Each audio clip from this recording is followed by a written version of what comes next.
السلام عليكم ورحمة الله وبركاته. بسم الله والصلاة والسلام على رسول الله صلى الله عليه وسلم.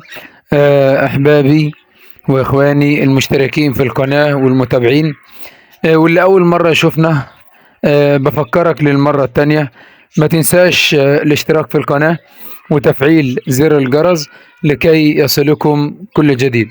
فالإخوة المشتركين في القناة والأحباب والناس اللي متابعيني، طبعا أنا بعتذر لكم. النهاردة الجمعة 4 مايو 4/5. طبعا النهاردة نزلنا سوق السيدة عائشة. كنا دايما عند حسن ظن المشتركين في القناة، وبنحاول نكون ملمين معاكم بتقارير السوق، طبعا بكل حدث، بكل انخفاض وارتفاع في سعر العصفور او سعر الاكل، تمام، او سعر مشتملات الطيور عموما. بس النهارده طبعا حادث معايا. حصل مشكله في التسجيل او في الموبايل او في المايك، فللاسف ما عرفناش نصور مع ابو حبيبه ومع عم علي شعراوي، مع بعض الناس المحترمه اللي بنحاول نعرف منهم تقارير السوق. فالنهارده السوق ما كانش احسن حاجه، تمام.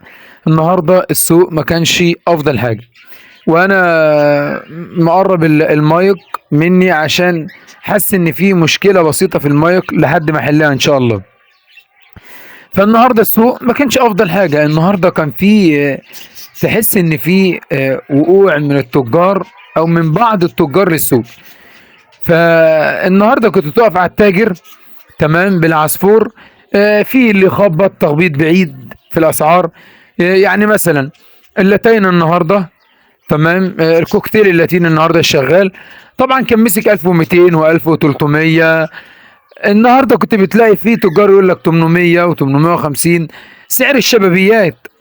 ففي بعض التجار كانت بتحاول توقع سعر العصفور، او مش بتحاول توقع سعر العصفور عشان بس ما حدش يفهمنا غلط، تمام.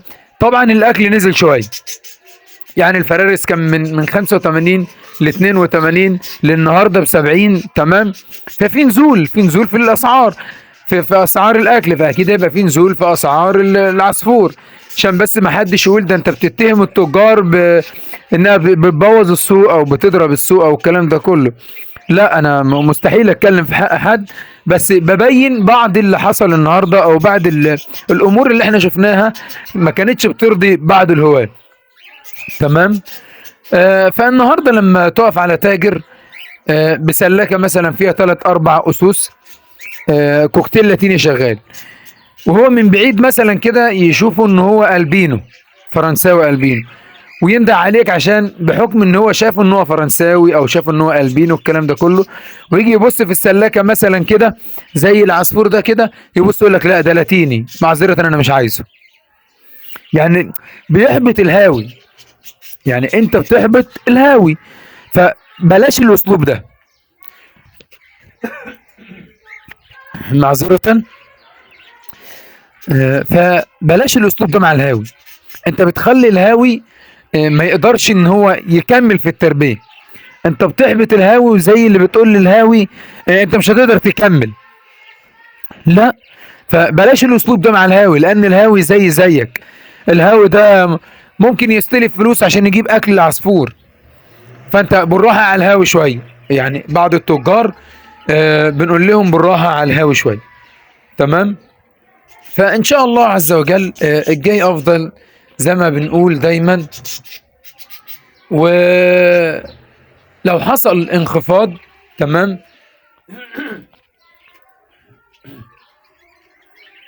معذرة، لو حصل انخفاض في سعر العصفور الشهر دوت، فعشان بس دخول الصيف او وقوف الاستيراد، او بعد وقوف الاستيراد، يعني ممكن تلاقي الاستيراد وقف الى حد ما عشان بس دخول الصيف، او عشان برضو ايه الفترة اللي احنا فيها والموسم اللي احنا فيه، وبعض الناس منشغلة او بعض الهواة وبعض التجار مشغول بالاجازة الحالية اللي احنا فيها، تمام. يعني انت عندك النهارده جمعة، سبت مثلا او حد واثنين، فدي اجازة على ما اظن اجازة على وجه العموم في في العالم العربي او في المجتمع او في مصر عموما، تمام، او في مصر خاصة.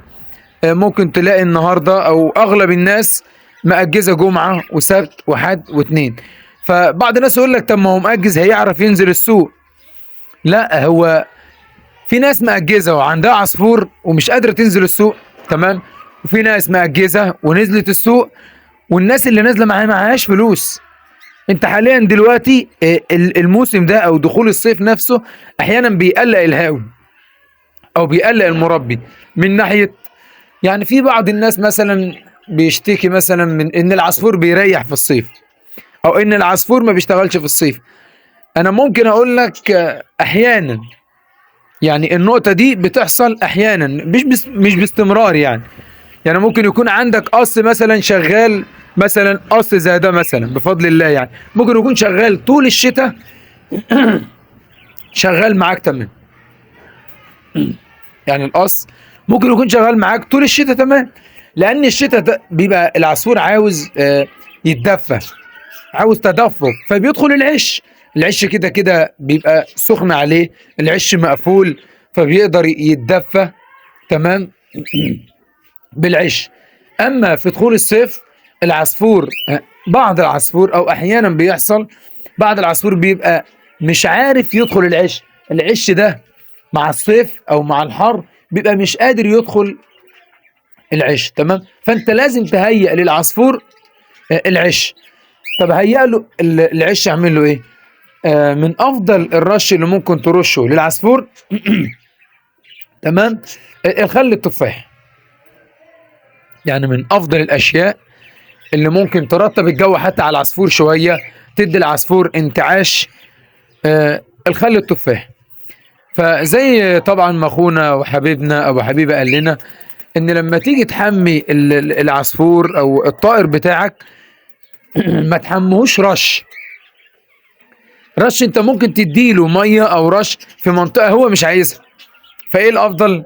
طبعا زي ما اخونا وحبيبنا واخونا الكبير ابو حبيبه عرفنا، قال لك لازم تجيب طاجن علبه صغيره زي الاكاله مثلا، زي كده، زي الاكاله دي كده، تمام، زي الاكاله دي كده، وتملاها ميه وتسيب العصفور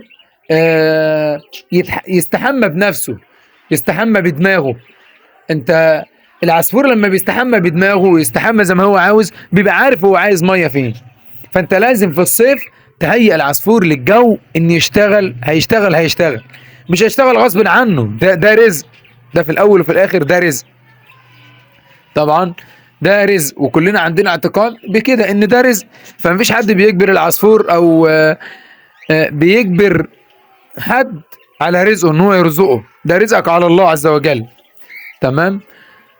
اما انك تهيئ الجو للعصفور فدي اسباب المعيشه، او اسباب الاجواء اللي العصفور عايزها. فالسوق النهارده زي ما قلنا طبعا ما كانش افضل حاجه ولا احسن حاجه، وهنزل لكم فيديو قصير في دخولنا في السوق او مع ابو حبيبه، والفيديو ان شاء الله هيكون فيه معلومه مهمه جدا جدا جدا من اخونا وحبيبنا الشيخ محمد ابو حبيبه. فان شاء الله يعني بتمنى من الله عز وجل ان انا اولا واخويا وحبيبي الشيخ محمد ابو حبيبه نكون عند حسن ظنكم. يعني انا واحد من الناس، تمام، نفسي اكون لمتابعيني ومشتركيني عند حسن ظنهم ان انا بقدر اجيب لهم معلومه مهمه، بقدر افيد مشتركيني في القناه. فان شاء الله الجاي افضل، والناس ما تيأسي، والهواه او اللي عاشق الطيور انا عايز انصحك بنصيحه ونصحتك بيها دايما: ما تنزلش السوق ترمي عصفورك. اوعى تنزل السوق ترمي عصفورك. يعني خلي عصفورك عزيز عليك، خلي العصفور عزيز عليك، خلي الطائر عزيز على قلبك. انا ممكن اكلف نفسي شويه وانزل اشتري اكل عشان العصفور اقدر اكله واقدر اغذي العصفور، تمام. اجبر نفسك شويه واستحمل شويه. لو عندك شبابيات ما تنزلش ترميها، لو عندك شبابيات ما تنزلش ترميها في السوق. يعني الشبابيات كانت بتتلم لحد 800 جنيه، ما تنزلش حد يقول لك لا ان احنا بناخد الشبابيات النهارده ب 500 جنيه. لا، ما هو مش للدرجه دي. يعني اما اجي ارمي العصفور مش للدرجه دي.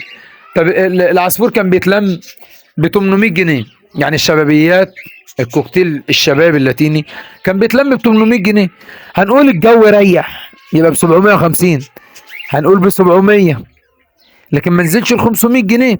يوم ما هنقول بقى انا واقف ومحتاج ان انا ابيع والجو عندي خربان والكلام ده كله، خليني هبيع ب 650 جنيه. خليني اوريكم حاجة لذيذة لو فضل العصفور يكمل يعملها. انا عندي العصفور ده بيتدرب. تمام، انا عندي العصفور ده بيتدرب، الحتة اللاتيني دي نتاية بدربها، فهي حاليا دلوقتي بتتدرب تفتح الباب. دي بتتدرب تفتح الباب زي ما حضراتكم شايفين. لو حضراتكم شايفين هي واقفة على الباب بتتدرب تفتح الباب، هي عايزة تحاول تفتح الباب.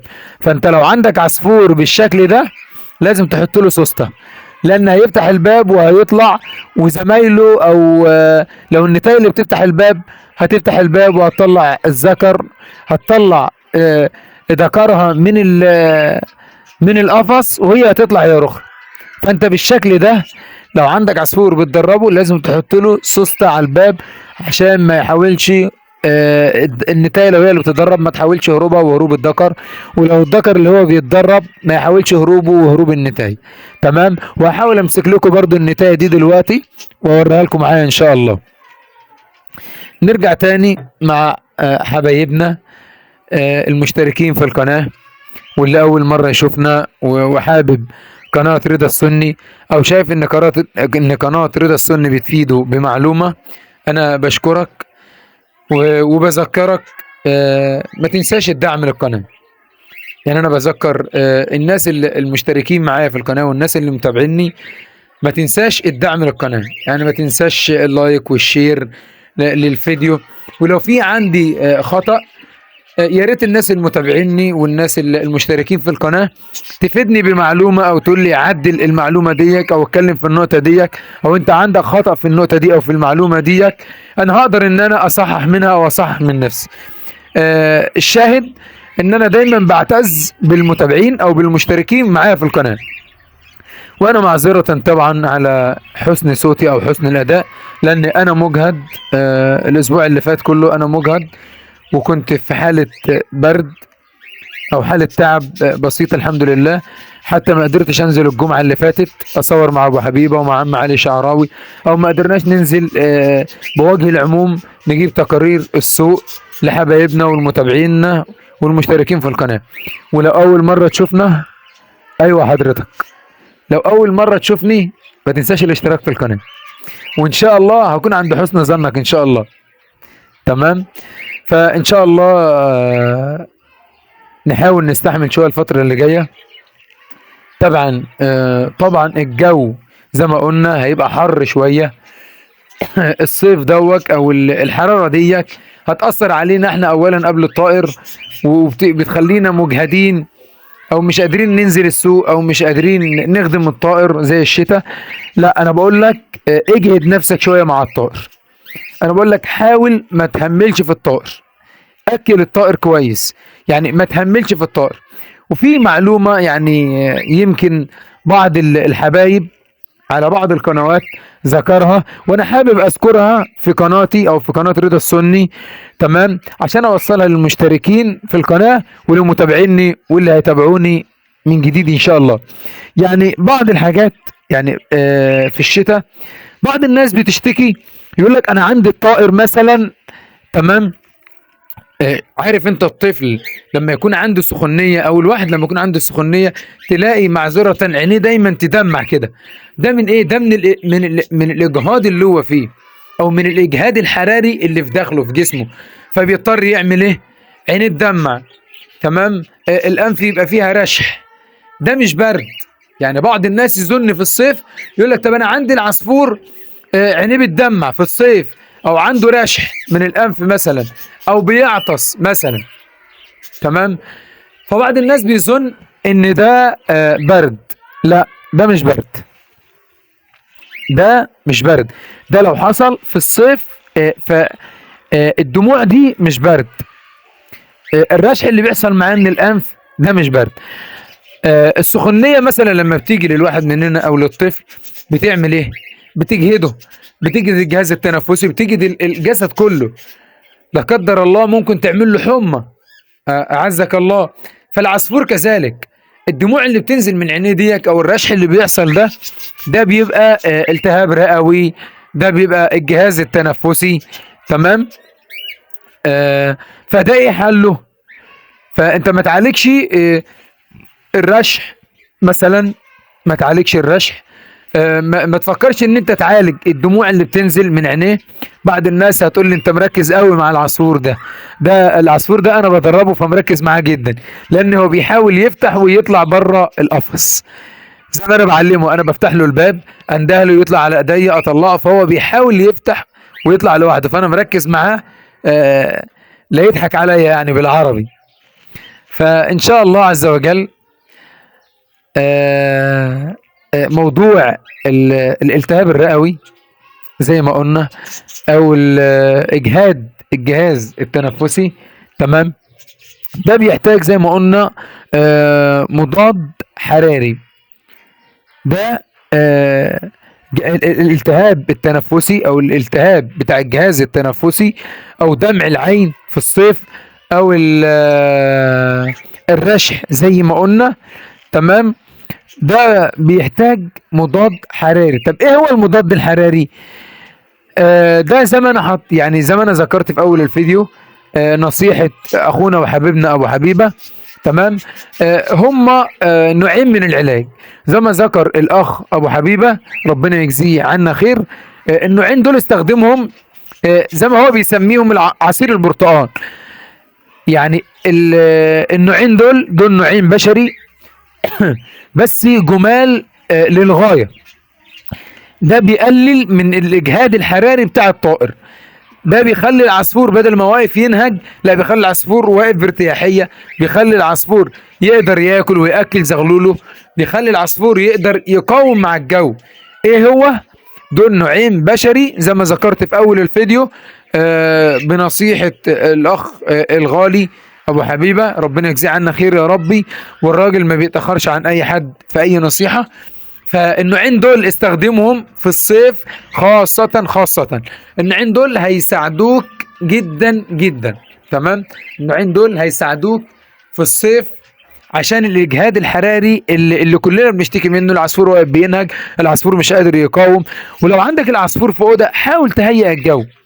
مش بقول لك شغل المروحه مثلا اتعبهم هات لهم برد، لا، حاول تهيئ الجو. حاول يبقى فيه نافذه مفتوحه للخارج، شباك مثلا، الباب تهويه شويه. لو عندك شفاط، الكلام ده كله. طبعا لو عندك بلكونه، ودي انا بسميها بلكونتي الجميله، انا بحب اربي في البلكونه. اجواء البلكونه دي جميله. انا حاطط الستاره زي ما انت شايف كده، تمام. الهواء عمال يتلاعب بها. اما بيكون الجو شمس بفرد ستارتي، يكون الجو هواء شديد بالليل بفرد ستارتي. الجو جميل بلم الستاره، بهيئ الجو للعصفور بالمعنى العربي.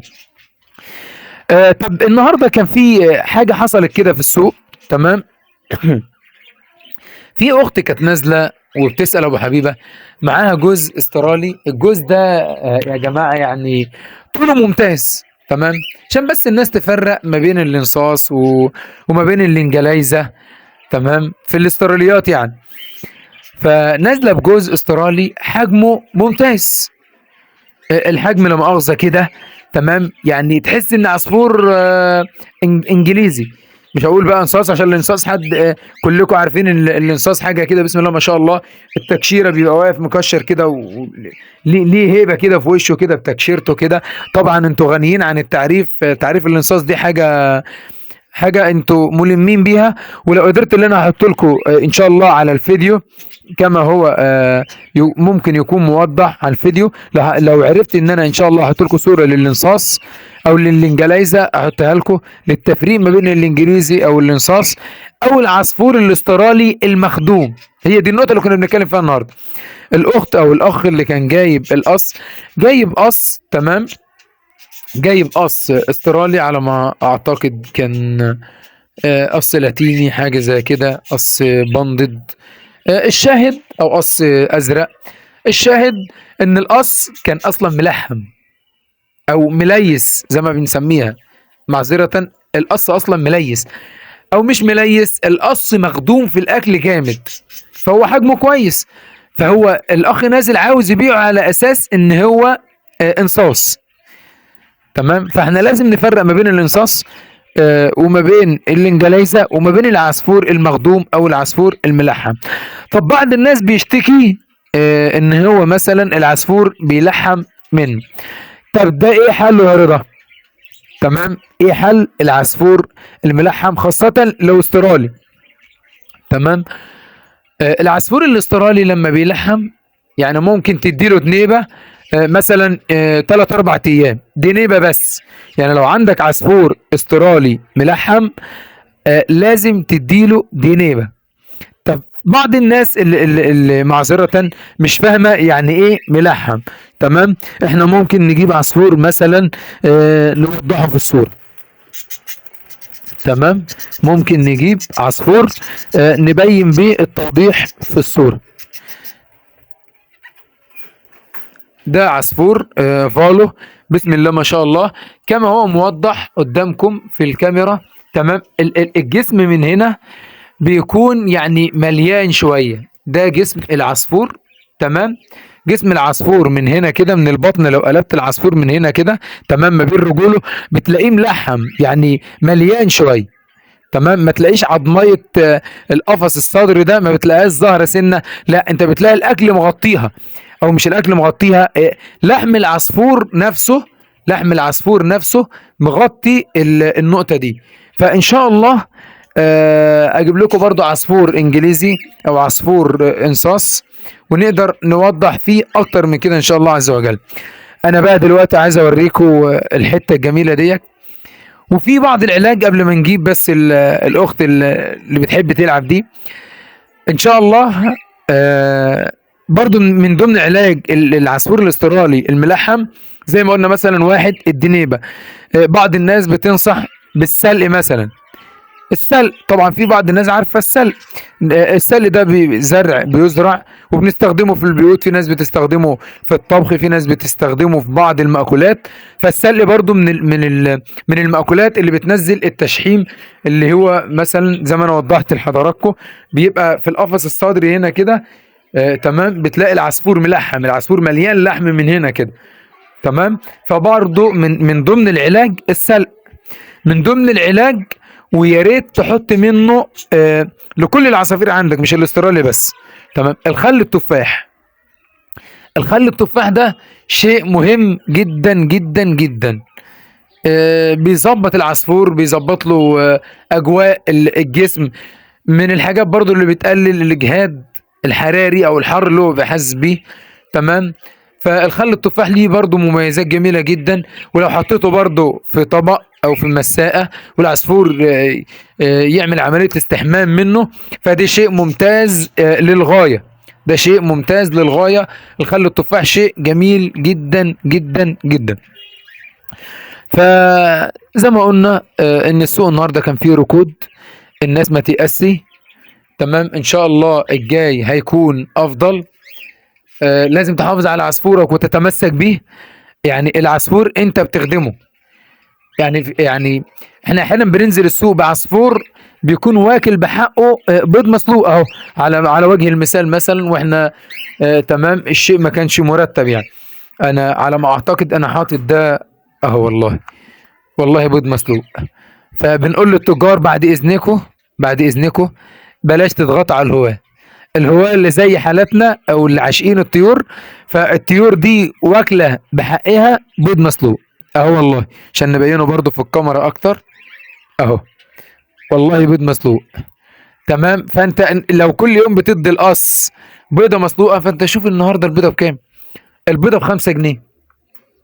لحد ما انت عمال تدي الاهالي بيض مسلوق، بيض مسلوق، بيض مسلوق، لحد ما تيجي تبيع الفروخ، لو بعدوهم بعد شهرين هم كلوا بحقهم بيض مسلوق. ف طب طيب، في بعض الناس يقول لك ان البيض المسلوق ممكن يكون مكلف، مش لازم تدي كل يوم بيض. احيانا برضو البيض بيلحم العصفور الكوكتيل مثلا. يعني حد علمي ان احيانا كتر البيض مثلا بيلحم العصفور الكوكتيل. بس ان شاء الله، وخليك عندك اعتقاد بكده، طول ما القص او الاهالي بتاكل ان شاء الله مش هتلحم، لان عندها فرز، عندها فرز بتاكل وتاكل، فان شاء الله مش هتلحم. تمام، عشان نبقى متفقين ان شاء الله عز وجل. ف يا رب السوق الجاي او الجمعه القادمه تكون افضل، ننزل نلاقي الاسعار اتحسنت، التجار بدأت تلم كل العصافير. عشان زي ما قلنا النهارده كان في بعض التجار آه، بتلم بعض العصفور.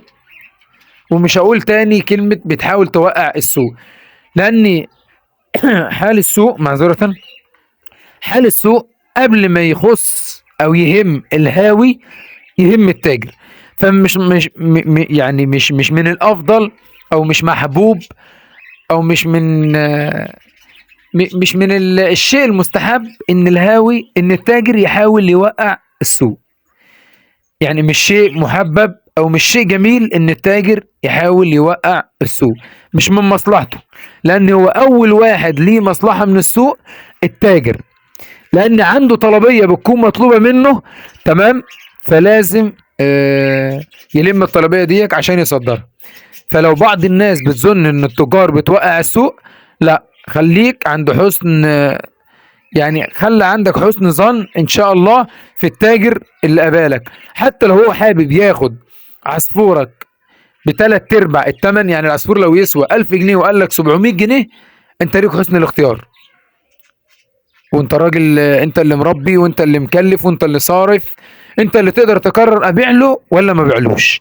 تمام، فان شاء الله الجاي افضل، وان شاء الله السوق الجاي هيكون افضل ان شاء الله عز وجل. حتى لو ما كانش السوق الجاي هيكون السوق اللي بعده. احنا بس نطلع من الاجازة اللي احنا فيها حاليا، اليومين الثلاثة اللي احنا فيهم او بعض الناس فيهم. تمام، وان شاء الله. وطبعا امبارح على ما اظن كان عيد تحرير سيناء، كل عام وانتم بخير. فان شاء الله عز وجل دي تكون اجازة سعيدة علينا جميعا يا رب. وان شاء الله سوق الحد هيكون افضل. وطبعا الناس مأجزة، فهيكون في اقبال على السوق ان شاء الله عز وجل. بعد بكرة ان شاء الله الحد، طبعا زي ما قلنا حين الناس مأجزة فهيكون في اقبال على السوق. استنى وما ترميش عصفورك حتى لو نزلت الحد، وان شاء الله اللي جاي افضل.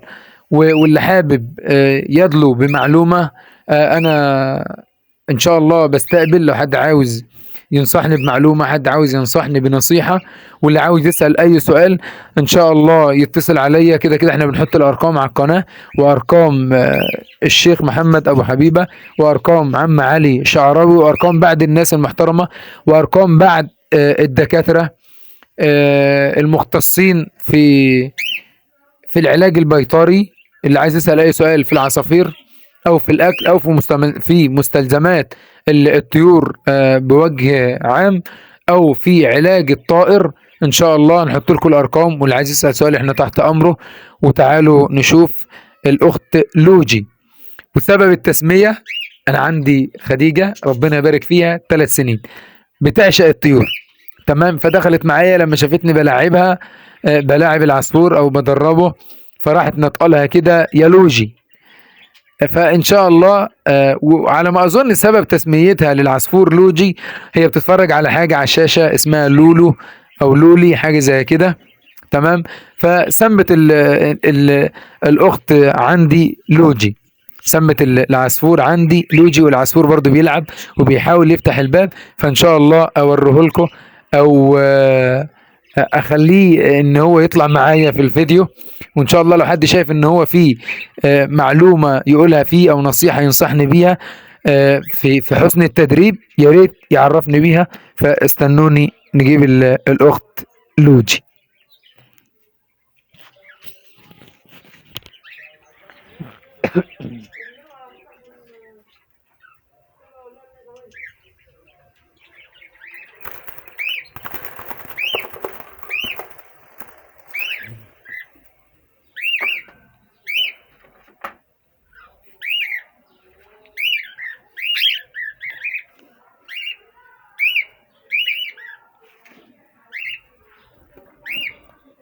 الاخت لوجي النهارده عايزه طبعا خديجه، بتحب تلعب مع خديجه.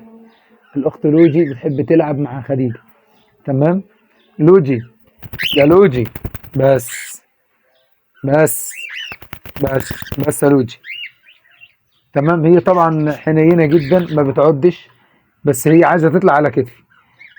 انا دايما اسيبها لحد ما تطلع على كتفي. هي بتحب تلعب خاصه في الخاتم، اسيبها تروح لعبه في دقني. تمام. اسيبها لازم تلعب، لازم تطلع على كتفي. فدي بسم الله ما شاء الله عليها. وان شاء الله في قص كامل بيتدرب لوصول القناه 5000 مشترك ان شاء الله عز وجل. فالاخت لوجي ديك لو ما كانتش من نصيب حد في الهدايا بتاع وصول القناه ل 5000 مشترك، فدي هتبقى من نصيب خديجه، لان خديجه بتحب تدربها وبتحب تلعب معاها. تمام. ودي بالمناسبه دي شغاله وحنينه جدا جدا جدا وبتموت في اللعب، خاصه لما تطلع على كتفي. لازم تطلع تلعب معايا بطريقه عجيبه، لازم تلعب في دقني، لازم تيجي تلعب معايا ببقي. لوجي، بس هتبص، هتبص يا لوجي. لوجي بتحاول تلعب معايا، بتحاول تسمع الكلام.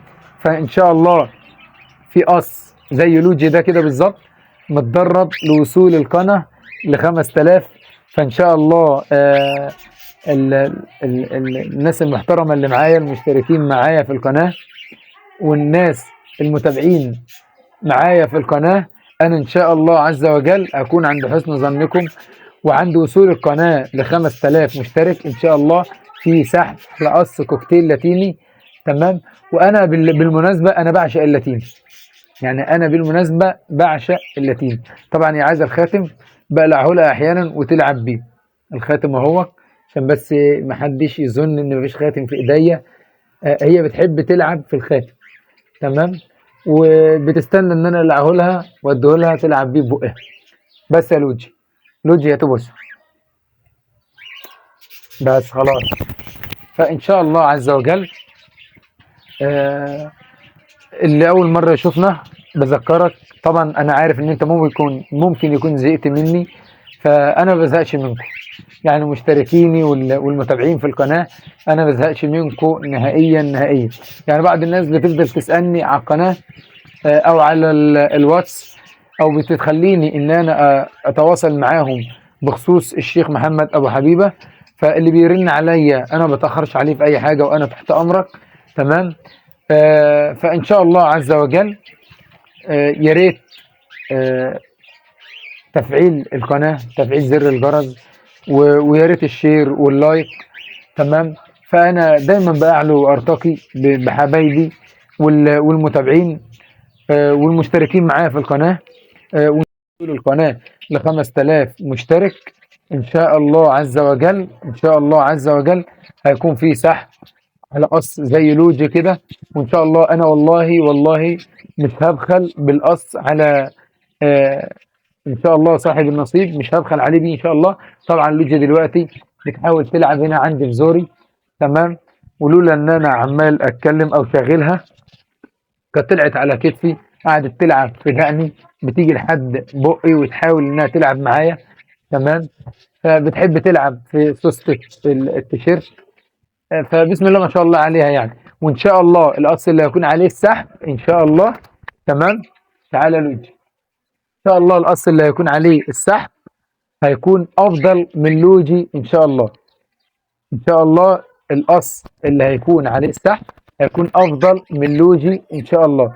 لوجي دلوقتي انا ساحب منها موضوع الذكوره، فهي عماله تحاول انها تطلع للذكر. لوجي عماله تحاول انها تطلع للذكر. الذكر اهوت لو حد عايز يشوفه بالمناسبه. تمام. فهي عماله تحاول عايزه تطلع للذكر. تمام.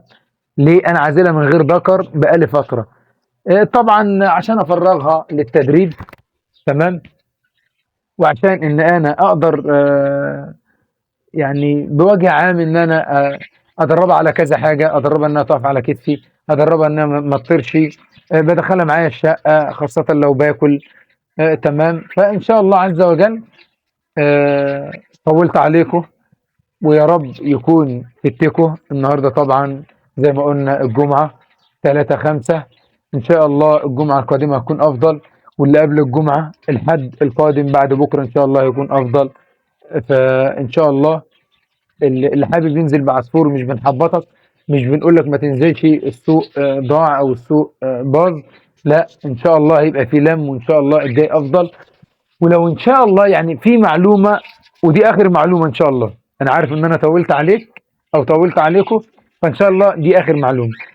انا من النوع اللي في الصيف لو طلع عندي عصفور تمام ما بحبش انزل السوق ارميه ابدا.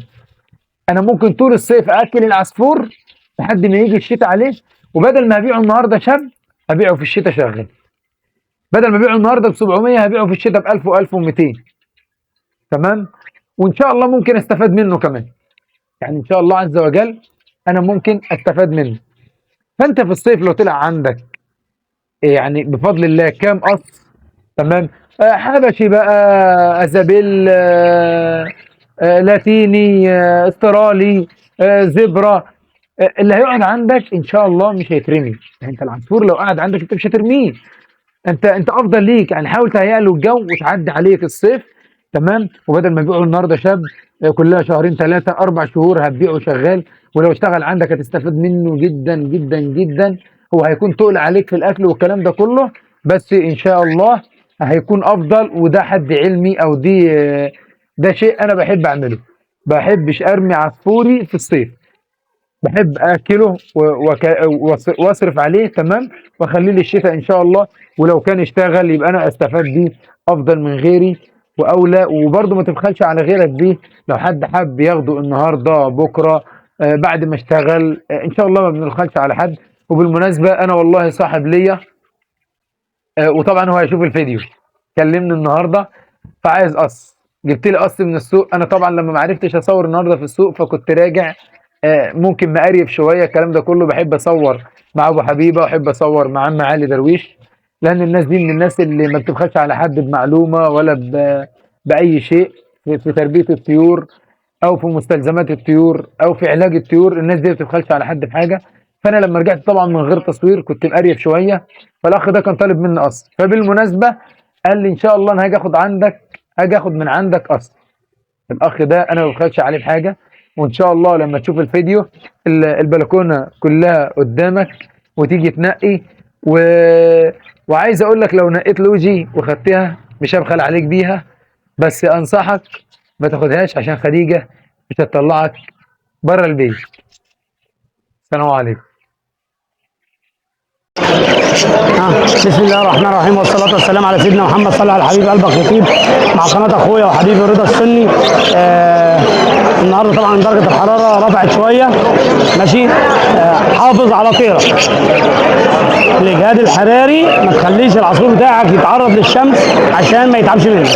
النهارده عاملين عصير برتقال اهو، احنا هنقول سره ماشي عشان الناس تستفاد بيه. ده عبارة عن فيتامين سي اسمه فيتا سيد ماشي، واملاح هيدروسيد. ده من الصيدليه، كيس وقرص على لتر ميه.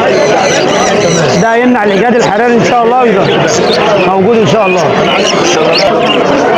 طبعا الطير طبعا في الحر ده ما فيهوش غدد عرقيه زي ما اتفقنا، هيبدا ينهج منك، هيتعب. درجه الحراره لازم نحافظ عليها. طبعا طواجن الاستحمام والحاجات دي، طواجن استحمام ما ترشش طيرك